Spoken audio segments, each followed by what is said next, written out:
আসসালামু আলাইকুম। দেখতে পাচ্ছেন এই যে আরেকটি বাচ্চা আজকে মারা যায়। আবার 12:30টার দিকে শুক্রবার। তো আসলেই কালকে মারা গেছে দুইটা, আজকে একটা মারা গেছে, আর দুইটা অসুস্থ। এটার কষ্ট কাউকে বোঝাতে পারবো না। আসলেই যারা বিড়াল পালেন, বাচ্চা পালেন, তারাই বোঝেন এটার কষ্টটা, তাই না? অনেকে ঠাট্টা মনে করতে পারেন যে ভাই এটার আবেগের কী হলো, ভিডিওর কী হলো। আসলে ভাই প্রতিটা জিনিস সন্তানের মতন করে কিন্তু লালন পালন করতে হয়। আপনার সন্তান যেরকম লালন পালন করেন, একটা প্রাণী এরকম লালন পালন করে কিন্তু পালতে হয়, তাই না? এদের বাচ্চার বয়স প্রায় কত 2-2.5 মাস হবে, 2.5 মাস এরকম হবে। জানি না এটা কী রোগ আসছে। দুইটা মারা গেছে, আজকে একটা মারা গেছে। এই তিনটা, কালকে দুইটা, আজকে একটা, আর দুইটা অসুস্থ। এটাও বাঁচবে না মনে হয়।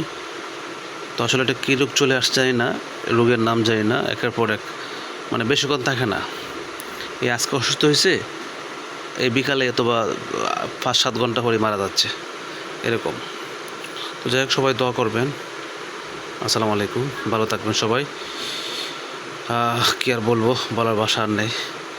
যাই হোক, আল্লাহ পাক যা করে ভালোর জন্য করে। ধন্যবাদ সকলকে।